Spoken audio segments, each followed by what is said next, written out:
नमस्कार दोस्तों, इन्फ्राटॉक्स के नए एपिसोड में आपका स्वागत है। तो चलिए शुरू करते हैं। पहली खबर की शुरुआत करते हैं टाटा टेक्नोलॉजी से, जिनको वोल्वो कार्स के द्वारा एक स्ट्रेटेजिक सप्लायर के रूप में सिलेक्ट कर लिया गया है और अभी वो वोल्वो कार्स के लिए कुछ मोबिलिटी सॉल्यूशंस प्रोवाइड करेंगे। दोस्तों, वोल्वो कार्स के बारे में आप जानते हैं कि एक लग्जरी कार कंपनी है जो कि स्वीडन बेस्ड है और टाटा जैसी कंपनी को यहाँ पर चुना जाना उनके लिए काफ़ी बड़ी अचीवमेंट है। Product engineering, embedded software development और प्रोडक्ट लाइफस्टाइल मैनेजमेंट सर्विस इनके द्वारा यहाँ पर प्रोवाइड की जाएगी, जहाँ पर वो उनकी ग्लोबल इंजीनियरिंग हब से काम करेंगे। मेन काम वो उनके स्वीडन बेस्ड सेंटर से करेंगे, जबकि इंडिया, रोमानिया और पोलैंड बेस्ड सेंटर्स भी उनको एडिशनल सपोर्ट प्रोवाइड करेंगे। अगली दोस्तों अपडेट केरला से है, जहाँ पर दोस्तों हमारी ministry of environment, forest and climate change के द्वारा वायनाड ट्विन टनल प्रोजेक्ट को अप्रूवल दे दी गई है और फाइनली अब इनके ऊपर कंस्ट्रक्शन का काम स्टार्ट हो सकता है। दोस्तों, वायनाड एक काफ़ी सेंसिटिव एरिया है इस टाइप के टनल प्रोजेक्ट के लिए, क्योंकि ये पूरा घाट एरिया में बसा हुआ है। पर क्योंकि इस टनल का कंस्ट्रक्शन भी ज़रूरी है, तो हमारी मिनिस्ट्री ऑफ इन्वायरमेंट ने 60 अलग अलग कंडीशंस के बाद इसको अप्रूवल दी है। कोझिकोड को वायनाड से टनल कनेक्ट करेगी, जिसको बनाने के लिए 2134 करोड़ रुपीस खर्च की जाएंगी। एक बार जब ये टनल बन जाती है तो अनक्कमपोइल से मेपड्डी के बीच ट्रैवलिंग डिस्टेंस 42 किलोमीटर से कम होकर सिर्फ 20 किलोमीटर का रह जाएगा। साथ साथ ट्रैवलिंग टाइम भी आधा हो जाएगा। अभी क्योंकि अप्रूवल मिल गई है और कॉन्ट्रैक्ट पहले अवार्ड किए जा चुके हैं, तो अगले महीने केरला के सीएम के द्वारा यहाँ पर फाउंडेशन स्टोन रखा जाएगा। अगली दोस्त अपडेट दिल्ली से है, जहां पर दोस्तों दिल्ली सरकार ने डिसाइड किया है कि नज्जे हुए ड्रेन को क्लीन करने के साथ साथ अब यहाँ से एनर्जी भी जनरेट की जाएगी और इसके लिए भी 30 मेगावाट का सोलर प्लांट अप्रूव किया गया है। दोस्तों, यमुना रिवर की क्लीनिंग के अंतर्गत दिल्ली सरकार नज्जे हुए ड्रेन को भी क्लीन कर रही है और अब इसके साथ साथ यहाँ से सोलर एनर्जी भी जनरेट की जाएगी। इसके अलावा जो इवेपोरेशन है वो भी यहाँ पर रिड्यूस किया जाएगा, क्योंकि सोलर पैनल्स को ऐसे लगाया जाएगा कि वो नज्जे हुए ड्रेन को ऊपर से पूरा कवर कर देंगे, जिससे कि annually 270 million litres of water evaporation से बचाया जा सकेगा। पहले फेज में 6 किलोमीटर की स्ट्रेच आइडेंटिफाई की गई है। टांसा मोटर से घुमनहेड़ा के बीच में 5 मेगावाट की कैपेसिटी यहाँ पर डेवलप की जाएगी और अगर ये सक्सेसफुल रहता है तो 25 मेगावाट की और कैपेसिटी को यहाँ पर ऐड किया जाएगा। अगली दोस्तों अपडेट बेंगलुरु मेट्रो से है, जहां पर दोस्तों बीएमआरसीएल के द्वारा बेंगलुरु मेट्रो की पिंक लाइन के ऊपर थर्ड रेल लाइन के इलेक्ट्रिफिकेशन टेस्ट स्टार्ट कर दिए गए हैं और अभी ये मेट्रो लाइन धीरे धीरे ऑपरेशनाइजेशन के एक स्टेप क्लोज पहुंच चुकी है। दोस्तों, बेंगलुरु मेट्रो की पिंक लाइन 21.2 किलोमीटर लंबी होगी, जिसको कलीनागरहारा से नगावारा के बीच में बनाया जा रहा है। 2 पार्ट्स में ओपन होगी। सबसे पहले एलिवेटेड सेक्शन यहाँ पर ओपन किया जाएगा, जबकि उसके बाद अंडरग्राउंड सेक्शन को यहाँ पर ओपन किया जाएगा और अभी जो 7.5 किलोमीटर का एलिवेटेड सेक्शन है उसी के ऊपर थर्ड रेल की टेस्टिंग स्टार्ट हुई है। आगे चलकर signal system validation, telecommunication trials और लोडिंग टेस्ट भी यहाँ पर कंडक्ट किए जाएंगे। बीएमआरसीएल का कहना है कि ओवरऑल अगले 4 महीने के अंदर अंदर ये सभी चीज़ें कंप्लीट हो जाएंगी और कमिश्नर ऑफ रेल सेफ्टी की यहाँ पर अप्रूवल भी मिल जाएगी। तो अगर सब कुछ सही जाता है तो साल के अंत तक आपको मेट्रो लाइन ओपन होती हुई दिखाई देगी। अगली दोस्तों अपडेट उत्तर प्रदेश से है, जहाँ पर दोस्तों यूपी स्टेट को अभी एक और एक्सप्रेसवे मिल गया है, क्योंकि यूपी के सीएम के द्वारा गोरखपुर लिंक एक्सप्रेसवे को इनॉग्रेट करके पब्लिक यूज के लिए ओपन कर दिया गया है। दोस्तों, Gorakhpur link expressway greenfield access control expressway है, जो कि गोरखपुर में जैतपुर विलेज से स्टार्ट होता है, फिर संत कबीर नगर और अम्बेडकर नगर होता हुआ आजमगढ़ में पूर्वांचल एक्सप्रेसवे से जाकर कनेक्ट हो जाता है। 91.3 किलोमीटर के आसपास इसकी लेंथ बताई गई है और 7,283 करोड़ रुपये खर्च किए हैं इसको बनाने के लिए।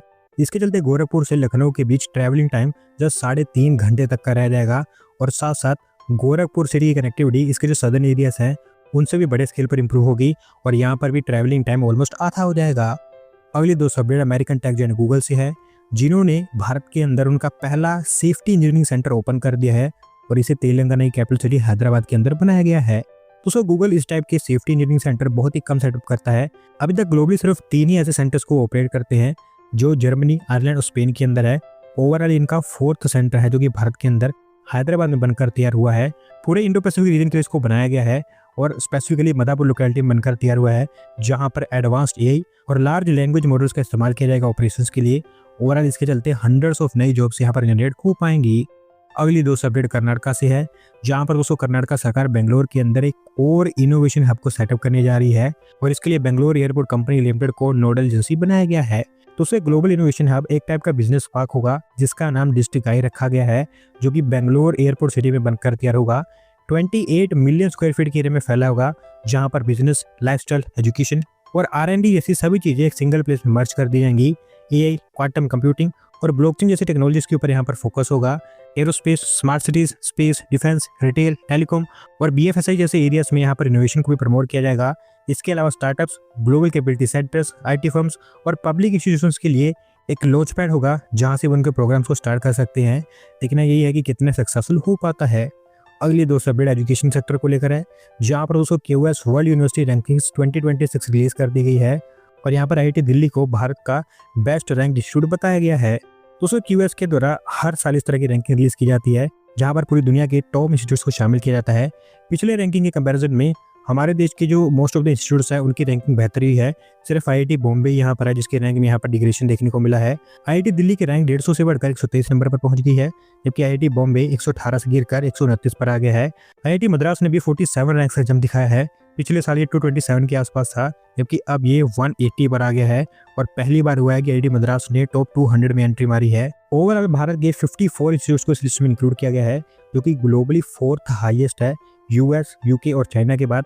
पिछले एक दशक के अंदर यहाँ पर हमने काफ़ी अच्छी खासी इंप्रूवमेंट दिखाई है, क्योंकि 2014 में सिर्फ भारत के यहाँ पर 11 इंस्टीट्यूट शामिल किए गए थे, लेकिन अब ये नंबर बढ़कर 54 पर पहुंच गया है। होपफुली आगे चलकर हमें यहाँ पर और इंप्रूवमेंट होती हुई दिखाई देगी। अगली दो अपडेट आंध्र प्रदेश से है, जहाँ पर दोस्तों Andhra Pradesh estate investment promotion board के द्वारा 19 और इन्वेस्टमेंट पर्पजेस को अप्रूवल दे दी गई है और इसके चलते आंध्र प्रदेश में 28,546 करोड़ रुपीस की और इन्वेस्टमेंट हमें आती हुई दिखाई देगी। दोस्तों Andhra Pradesh estate investment promotion board ने अभी तक टोटल 7 मीटिंग्स कंडक्ट की हैं, जहां पर उन्होंने टोटल 5,34,684 करोड़ रुपीस की इन्वेस्टमेंट अप्रूव कर दी है, जो एक बड़ा आंकड़ा होता है आंध्र प्रदेश के शेयर्स के लिए। बात करूँ भी मेजर प्रपोजल्स के बारे में, तो रेमंड के द्वारा 1200 करोड़ रुपीस, रिलायंस कंज्यूमर के द्वारा 1622 करोड़ रुपीस, कोग्निजेंट के द्वारा 1583 करोड़ रुपीस, अडानी रिन्यूएबल्स के द्वारा 8010 crore rupees, Adani hydro energy के द्वारा 10,900 करोड़ रुपीस, जबकि चिंता ग्रीन एनर्जी के द्वारा भी 2,323 करोड़ रुपीस की यहाँ पर इन्वेस्टमेंट की जाएगी। इसके अलावा और भी बहुत सारे प्रपोजल्स यहाँ पर आए हैं। अनंतपुर, विशाखापट्टनम, हरवक्कल और कोडप्पा जैसी सिटीज में इन्वेस्टमेंट जाती हुई दिखाई देगी। ओवरऑल इसके चलते 30,270 नई जॉब्स आंध्र प्रदेश में जनरेट होंगी। अगली दोस्तों अपडेट हमारी रेलवे की तरफ से है, जहाँ पर दोस्तों हमारी इंडियन रेलवे कोलकाता के अंदर भी AC सबअर्बन ट्रेन को ऑपरेट करने जा रही है और इसी के अंतर्गत अभी पहला रेक यहाँ पर डिलीवर कर दिया गया है। तो उससे पहला रेक इंटीग्रल कोच फैक्ट्री चेन्नई के द्वारा बनाया गया है, जो भी कुछ दिन पहले कोलकाता पहुंच गया है। बट ऐसा क्या है कि सियालदह रानाघाट सेक्शन पर इसको ऑपरेट किया जाएगा, क्योंकि वो कोलकाता का one of the most popular route माना जाता है, जिसके चलते कल्याणी, बैरकपुर, दमदम और बिदन नगर जैसे प्लेसेस है वो यहाँ पर कनेक्ट हो पाएंगी। 12 कोच की ये ट्रेन सेट है, जहाँ पर स्लाइडिंग डोर्स, CCTV और GPS जैसे सिस्टम लगाए गए हैं। अभी ईस्टर्न रेलवे के द्वारा यहाँ पर इसके ट्रायल और टेस्टिंग स्टार्ट कर दी है। मोस्ट प्रोबेबली अगले कुछ ही दिनों के अंदर इसको फ्लैग ऑफ कर दिया जाएगा। आज की सुबह अपडेट ताइवानी इलेक्ट्रॉनिक जायंट फॉक्सकॉन से है, जो भारत में अभी एक और फैक्ट्री को सेटअप करने जा रहे हैं और अगेन इनकी ये फैक्ट्री तमिलनाडु के अंदर ही बनकर तैयार होगी। तो उससे फैक्ट्री आईफोन्स की मैन्युफैक्चरिंग प्रोडक्शन के लिए नहीं होगी, यहाँ पर इनके द्वारा आईफोन इंक्लोजेस प्रोड्यूस किए जाएंगे और ऐसा पहली बार होगा कि भारत में इस टाइप की फैक्ट्री सेटअप कर रहे हैं, क्योंकि अभी तक इनके द्वारा जितनी फैक्ट्री सेटअप की गई हैं वो आईफोन की प्रोडक्शन को लेकर ही है या फिर उसके कंपोनेंट की प्रोडक्शन को लेकर है। पहली बार ये भारत में आईफोन इंक्लोजेस बनाएंगे। अभी तक ये काम भारत में सिर्फ टाटा इलेक्ट्रॉनिक के द्वारा किया जाता था। चेन्नई के ओरगरम ES इंडस्ट्रियल पार्क में इनके द्वारा फैक्ट्री सेटअप की जाएगी, जहाँ पर इनकी एक डिस्प्ले मॉड्यूल प्लांट भी बनकर तैयार हो रहा है। बिल्कुल उसके बगल में इसको तैयार किया जाएगा। रिपोर्ट्स के अकॉर्डिंग यहाँ पर प्रीलिमिनरी वर्क्स इनके द्वारा स्टार्ट कर दिया गया है। होपफुली जल्द हमें ये भी खुलती हुई दिखाई देगी। दोस्तों आज की वीडियो में इतना ही।